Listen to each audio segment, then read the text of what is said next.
ഏഴുമണിയുടെ ക്ലാസ്സിലേക്ക് എല്ലാവരും സ്വാഗതം ചെയ്യുന്നു. അക്കൗണ്ടൻസിയുടെ മൂന്നാമത്തെ ദിവസത്തെ ക്ലാസ്സാണ്. നമ്മൾ കഴിഞ്ഞ ആഴ്ച ക്യാരക്ടറിസ്റ്റിക്സ് ഓഫ് അക്കൗണ്ടിങ്, അതുപോലെ എയിംസ് ഓഫ് അക്കൗണ്ടിങ് കാര്യങ്ങളൊക്കെയാണ് പഠിച്ചത്. കഴിഞ്ഞ ദിവസത്തെ നോട്ട് എഴുതാത്ത കുറച്ച് ആൾക്കാരും കൂടി ഉണ്ട്, 10 ആൾക്കാരും കൂടി ഉണ്ടെന്ന് പറയാം. അപ്പോൾ അവർ എന്താണെന്നുള്ളത് ഞാൻ ചോദിച്ചിട്ടുണ്ട്. പല ആൾക്കാരും വിളിച്ച് ചോദിച്ചിട്ടുണ്ട്. അവര് എഴുതി അയച്ചിട്ട് കുറച്ച് 1-2 ആൾക്കാർ പിന്നെ അയച്ചിട്ടുണ്ട്. അയക്കാത്ത ആൾക്കാരെ എന്ത് ചെയ്യും, ഗ്രൂപ്പിൽ നിന്ന് റിമൂവ് ചെയ്യേണ്ടതായിട്ട് വരും. അതൊന്നും കൂടി കൺഫേം ചെയ്തതിന് ശേഷം ക്ലാസ് ടീച്ചറെ ഇൻഫോം ചെയ്തു. ഓക്കെ, നമുക്ക് നമ്മുടെ വിഷയത്തിലേക്ക് പെട്ടെന്ന് കിടക്കാം. ഇന്നത്തെ അക്കൗണ്ടൻസി ക്ലാസ് എല്ലാവരും കാണുമെന്ന് വിചാരിക്കുന്നു. അതിൽ കുറച്ച് ഫാസ്റ്റായിട്ടാണെങ്കിലും കാര്യങ്ങളൊക്കെ വളരെ വ്യക്തമായ രീതിയിൽ അവതരിപ്പിച്ചിട്ടുണ്ട്. നല്ല ക്ലാസ്സായിരുന്നു. പക്ഷെ നമുക്ക് അത്രയും സ്പീഡിൽ പോകാനായിട്ട് സാധിക്കില്ല. അതുകൊണ്ട് തന്നെ നമ്മൾ കഴിഞ്ഞ ദിവസം പഠിപ്പിച്ച കാര്യങ്ങൾ ഒന്നുകൂടി ഒന്ന് റിവൈസ് ചെയ്തതിനു ശേഷം നേരെ കഴിഞ്ഞ ദിവസത്തെ ക്ലാസ്സിന്റെ ബാക്കിയിലേക്ക് പോകാം. കഴിഞ്ഞ ദിവസം പഠിച്ചത് ക്യാരക്ടറിസ്റ്റിക്സ് ഓഫ് അക്കൗണ്ടിംഗ് എന്നുള്ള ഏരിയയാണ്. അതിൽ വരുന്ന സ്റ്റെപ്സ് ആയിട്ട് identifying and recording financial transactions എന്നുള്ളതാണ് ഒന്നാമത്തെ സ്റ്റെപ്പായിട്ട് വരുന്നത്. ഫൈനാൻഷ്യലി മെഷറബിൾ ആയിട്ടുള്ള കാര്യങ്ങൾ മാത്രമേ റെക്കോർഡ് ചെയ്യാൻ പാടുള്ളൂ എന്നുള്ളതാണ് സ്റ്റെപ്പിൽ അത് പറയുന്നത് പോയിന്റായിട്ട്. രണ്ടാമത്തെ ക്ലാസിഫൈയിങ് ആണ്. ഒരേപോലെയുള്ള കാര്യങ്ങളെ നമ്മൾ റെക്കോർഡ് ചെയ്ത ഐറ്റംസിനെ തന്നെ ഒരേപോലെയുള്ള കാര്യങ്ങളെ നമ്മൾ ഡിവൈഡ് ചെയ്ത് വേറെ മാറ്റുകയാണ് ചെയ്യുന്നത്. സമ്മറൈസിംഗ് എന്നുള്ളതാണ് അടുത്തത്. ഇതെല്ലാം കൂടി സമ്മറൈസ് ചെയ്യും. ഒരു ക്രോഡീകരണം, അതിൻ്റെ എത്രമാത്രം അതിൻ്റെ ഒരു ഫിഗർ ഉണ്ട് എന്നുള്ളതിനെ കുറിച്ച് ടോട്ടലിംഗ് ഇത് കാര്യങ്ങളൊക്കെയാണ് അതിൽ വരുന്നത്. അനാലിസിസ് ആൻഡ് ഇന്റർപ്രിട്ടേഷൻ ആണുള്ളത്. ഈ ടോട്ടലും മറ്റു കാര്യങ്ങളൊക്കെ നോക്കിയതിന് ശേഷം നമുക്ക് അതിൽ നിന്നൊരു അസംഷൻ വരുന്നത്. ഇത് ലാഭകരമാണോ നഷ്ടത്തിലാണോ, നമ്മുടെ ബിസിനസ് ഏത് രീതിയിലാണ് പോകുന്നതിനെ കുറിച്ച് ഒരു അസംഷൻ വരുന്നത്. ആ കാര്യങ്ങളാണ് അനാലിസിസ് ആൻഡ് ഇന്റർപ്രിട്ടേഷൻ എന്ന രീതിയിൽ നമ്മൾ പറയുന്നത്. അടുത്ത 5ാമത്തെ കമ്മ്യൂണിക്കേഷൻ ആണ്. നമ്മൾ അക്കൗണ്ടിങ് വർക്ക് ചെയ്ത കാര്യങ്ങളെല്ലാം തന്നെ നമ്മുടെ ഇൻട്രസ്റ്റഡ് ആയിട്ടുള്ള യൂസേഴ്സ് ഉണ്ട്. ഈ ഇൻഫർമേഷൻ കാത്തിരിക്കുന്ന കുറേ യൂസേഴ്സ്, ആ യൂസേഴ്സിനെല്ലാം കമ്മ്യൂണിക്കേറ്റ് ചെയ്യാനുള്ളതാണ് കമ്മ്യൂണിക്കേഷൻ കൊണ്ട് ഉദ്ദേശിച്ചത്. ഇത്രയും കാര്യങ്ങളാണ് നമ്മൾ പഠിച്ചത്.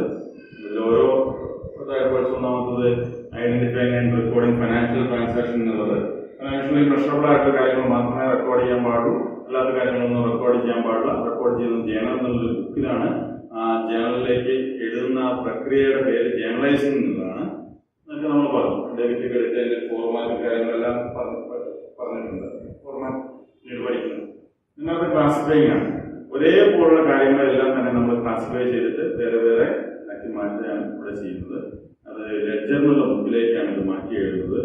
ലെഡ്ജർ എന്നുള്ള ബുക്കിലേക്ക് മാറ്റി എഴുതുന്ന ആ പ്രക്രിയയ്ക്ക് പറയുന്ന പേര് പോസ്റ്റിംഗ് ആണ്.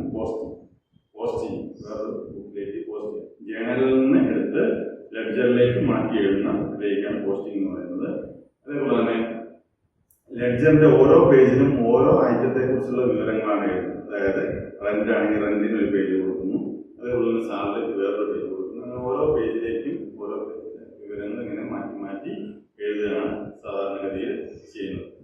അപ്പം അതിന് നമ്മൾ പറയുന്ന പോസ്റ്റിംഗ് എന്നുള്ള രീതിയിലേക്കാണ് പറയുന്നത്. ഓരോ പേജിൽ നമ്മൾ പറയുന്ന അക്കൗണ്ട് എന്നുള്ള പേരാണ് പറയുന്നത്. അടുത്ത സമ്മറൈസിംഗ് ആണ്. ഇതെല്ലാം തന്നെ കൂട്ടുക. ഓരോ പേജിലും തന്നിരിക്കുന്ന ഇൻഫർമേഷൻ, ഓരോ പേജിലും നമ്മൾ അക്കൗണ്ടായിട്ട് എഴുതിയിരിക്കുന്ന കാര്യങ്ങളെല്ലാം തന്നെ കൂട്ടി ഒരു മീനിങ് ആയിട്ടുള്ള ഇൻഫർമേഷനിലേക്ക് മാറ്റുന്നതാണ് ബുക്കിംഗ്. മറ്റേതുപോലെ ട്രയൽ ബാലൻസ്, ഇവിടെ പറഞ്ഞിരിക്കുന്ന trial balance, trading profit and loss account, balance sheet, അങ്ങനെയുള്ള ഇൻഫർമേഷനിലേക്ക് മാറ്റുകയും ചെയ്യുന്ന ആ പ്രക്രിയയ്ക്കാണ് സമ്മറൈസിംഗ് എന്ന് പറയുന്നത്. ഇതൊക്കെ എന്തൊക്കെയാണെന്നുള്ളത് നമ്മൾ ഡീറ്റെയിൽ ആയിട്ട് പഠിക്കുന്നത്. അടുത്ത അനാലിസിസ് ആൻഡ് ഇന്റർപ്രിട്ടേഷൻ ആണ്. ഈ സ്റ്റെപ്പിലാണ് നമ്മൾ ചെയ്യുന്നത്. ഇതിൽ നമുക്ക് ഈ വർഷം ബിസിനസ് നടത്തിയിട്ട് നമുക്ക് ഇത് ലാഭകരമാണോ നഷ്ടമാണോ, അതേപോലെ തന്നെ ഇനിയും കണ്ടിന്യൂ ചെയ്യണം, എത്രമാത്രം അസറ്റുകൾ നമുക്കുണ്ട്, എത്രമാത്രം ആൾക്കാർക്ക് പൈസ നമ്മൾ കൊടുക്കാറുണ്ട്, അതിനെക്കുറിച്ചുള്ള ഇൻഫർമേഷൻ എല്ലാം തന്നെ ഇവിടെ നമുക്ക് ലഭ്യമാകുന്നത് അനാലിസിസ് ആൻഡ് ഇന്റർപ്രിട്ടേഷൻ എന്നുള്ള ഇതിലാണ്. അത് കമ്മ്യൂണിക്കേറ്റിംഗ് എന്നുള്ള നമുക്ക് നമ്മൾ ഉണ്ടാക്കിയ ഇൻഫർമേഷൻ എല്ലാം തന്നെ, നമ്മൾ കണ്ടെത്തിയ ഇൻഫർമേഷൻ എല്ലാം തന്നെ കമ്മ്യൂണിക്കേറ്റ് ചെയ്യേണ്ടതായിരുന്നു. ഇത് ആവശ്യമായിട്ടുള്ള കുറേ യൂസേഴ്സ് ഉണ്ട്. ആ യൂസേഴ്സിനെല്ലാം തന്നെ ഇത് കമ്മ്യൂണിക്കേറ്റ് ചെയ്യണം. ആ കമ്മ്യൂണിക്കേറ്റ് ചെയ്യുന്നതാണ് ഒരു പ്രത്യേക അവർക്ക് മനസ്സിലാവുന്ന രീതിയിലാണ്. നമ്മൾ എഴുതുന്ന രീതിയിലല്ല അവർ കമ്മ്യൂണിക്കേറ്റ് ചെയ്യുന്ന അവർക്ക് മനസ്സിലാവുന്ന രീതിയിൽ കൂടി വേണം കമ്മ്യൂണിക്കേറ്റ് ചെയ്യാൻ. അപ്പോൾ അടുത്തത് നമ്മൾ തമ്മിലുള്ള ഫൈനാൻഷ്യൽ ട്രാൻസാക്ഷൻ അതേപോലെ നോൺ ഫൈനാൻഷ്യൽ ട്രാൻസാക്ഷൻ തമ്മിലുള്ള എക്സാമ്പിൾസ്, പലതരത്തിലുള്ള എക്സാമ്പിൾസ്. സാലറി പേ ചെയ്തു, അതുപോലെ ഗുഡ്സ് പർച്ചേസ് ഓൺ ക്രെഡിറ്റ്, അതുപോലെ ബിസിനസ് സ്റ്റാർട്ട് വിത്ത് ക്യാഷ്, അങ്ങനത്തെ കാര്യങ്ങളൊക്കെ നമുക്ക് ഫൈനാൻഷ്യൽ പണപരമായി നമുക്ക് അളക്കാൻ പറ്റുന്ന കാര്യങ്ങളൊക്കെ നമുക്ക് പറഞ്ഞു. പണപരമായി അളക്കാൻ പറ്റാത്ത കാര്യങ്ങൾ, അതായത് പർച്ചേസ് മാനേജറും പ്രൊഡക്ഷൻ മാനേജറും തമ്മിലുണ്ടായിരുന്ന പ്രശ്നങ്ങളുണ്ടാവും. അതുപോലെ തന്നെ ഏബിൾ ആയിട്ടുള്ള ഒരാൾ റിസൈൻ ചെയ്തു, ഒരു പുതിയ ബിസിനസ് കോമ്പറ്റീറ്റർ തുറന്നു, എംപ്ലോയീസിന്റെ സ്ട്രൈക്ക്, അങ്ങനത്തെ കാര്യങ്ങളൊന്നും തന്നെ നമുക്ക് എഴുതാനായിട്ട് സാധിക്കുക. കാരണം പണപരമായി നമുക്ക് അളക്കാനായിട്ട് സാധിക്കും, കറക്റ്റായിട്ട് നമുക്ക് അളക്കാനായിട്ട് സാധിക്കാത്തതുകൊണ്ട് ഒന്നും എഴുതാനായിട്ട് സാധിക്കില്ല.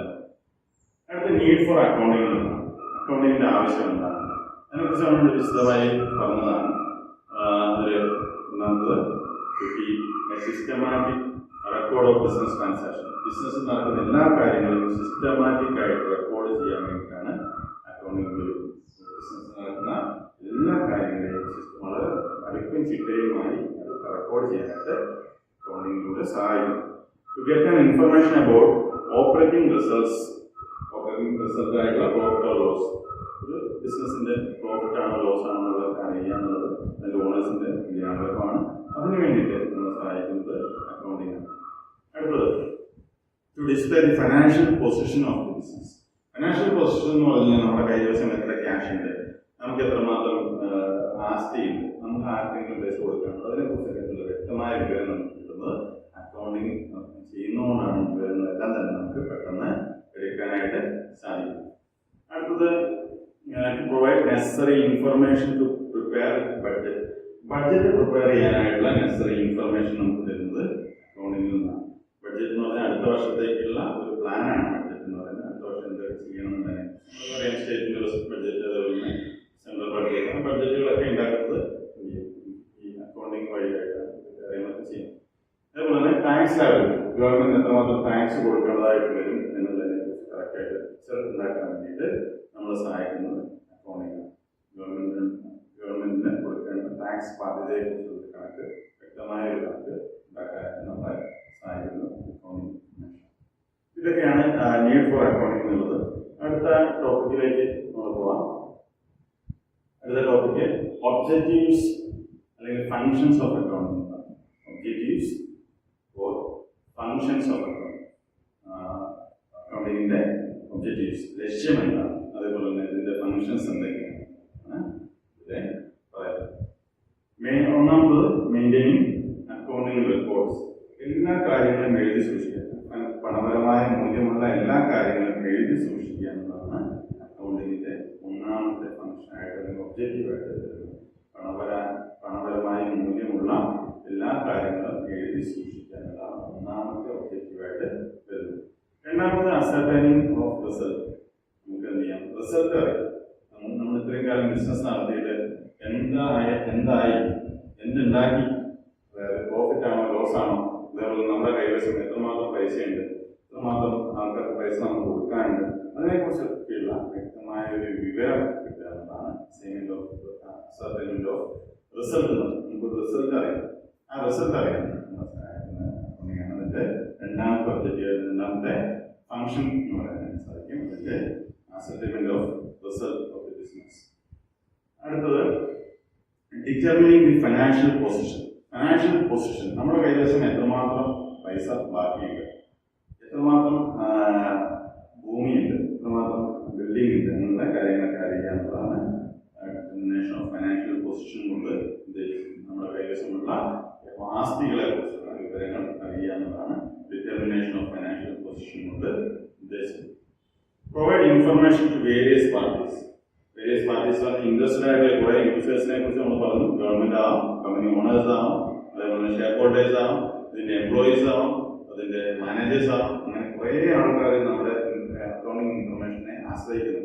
അവർക്കൊക്കെ കറക്റ്റായിട്ട് ഇൻഫർമേഷൻ കൊടുക്കുക എന്നുള്ളത് അക്കൗണ്ടിങ്ങിന്റെ ഒരു ലക്ഷ്യമാണ്. കറക്റ്റായിട്ട് ഇൻഫർമേഷൻ അവർക്ക് നമ്മൾ കൊടുക്കേണ്ടതായിട്ട്, അതൊക്കെ നമ്മളെ സംബന്ധിച്ചിടത്തോളം അതിന്റെ ഒരു അക്കൗണ്ടിങ്ങിന്റെ ഒരു ഒബ്ജക്റ്റീവ് നേരത്തെ നീഡ് ഫോർ അക്കൗണ്ടിങ്ങിൽ പറഞ്ഞ കാര്യങ്ങളൊക്കെ തന്നെയാണ് ഇതിൽ തന്നെ ഉള്ളത്. റിപ്പീറ്റേഷൻ ആണ്. അതുകൊണ്ട് ഒരു കാര്യം പഠിച്ചു കഴിഞ്ഞാൽ തന്നെ എന്ത് ചെയ്യാം, എയിം ചോദിച്ചു കഴിഞ്ഞാൽ തന്നെ നമുക്കറിയാം ഒബ്ജക്റ്റീവ്സും objectives, aims, the same thing. Provide information to various interested users. Interested users in the users information accounting objective at the meeting legal requirements. Legal requirement accounting ചെയ്യാനുള്ള നിർബന്ധമാണ്. അതായത് ഏത് ബിസിനസ് ആണെങ്കിലും അവിടെ എല്ലാ കാര്യങ്ങളും എഴുതി സൂക്ഷിക്കണം എന്നുള്ളത് ലീഗലായിട്ട് നിർബന്ധമാണ്. GST രജിസ്ട്രേഷൻ ഒക്കെ എടുക്കണമെങ്കിൽ ഇപ്പം GST രജിസ്ട്രേഷൻ കമ്പൽസറി ആണ്. അങ്ങനെയുള്ള ഒരു സ്ഥാപനമാകുമ്പോൾ ആ സ്ഥാപനത്തിനെ സംബന്ധിച്ചിടത്തോളം അവിടെ എല്ലാ 3 മാസം കൂടുമ്പോൾ അല്ലെങ്കിൽ ഓരോ മാസം കൂടുമ്പോൾ അവരുടെ റിട്ടേണും മറ്റു കാര്യങ്ങളൊക്കെ കൊടുക്കേണ്ടതാണ്. അങ്ങനെ കൊടുക്കേണ്ടി വരുന്ന സമയത്ത് അവർക്ക് ഇതെല്ലാം എഴുതി സൂക്ഷിക്കണമെന്നത് ലീഗലായിട്ട് തന്നെ മസ്റ്റായിട്ടുള്ള കാര്യമാണ്. അങ്ങനെ എഴുതി സൂക്ഷിച്ചിട്ടില്ലാന്നുണ്ടെങ്കിൽ ഫൈനും മറ്റു കാര്യങ്ങളൊക്കെ ഉണ്ടാവും. അതുകൊണ്ട് തന്നെ എല്ലാം എഴുതി സൂക്ഷിക്കുന്നത് ലീഗലായിട്ടുള്ള റിക്വയർമെന്റ് ആയിട്ട് കൂടി വരുന്നു. അതേപോലെ തന്നെ അസിസ്റ്റൻസ് ടു മാനേജ്മെന്റ്. മാനേജ്മെന്റിനെ അസിസ്റ്റ് ചെയ്യാം. മാനേജ്മെന്റിനെ എങ്ങനെ അസിസ്റ്റ് ചെയ്യാനായിട്ട് സാധിക്കും?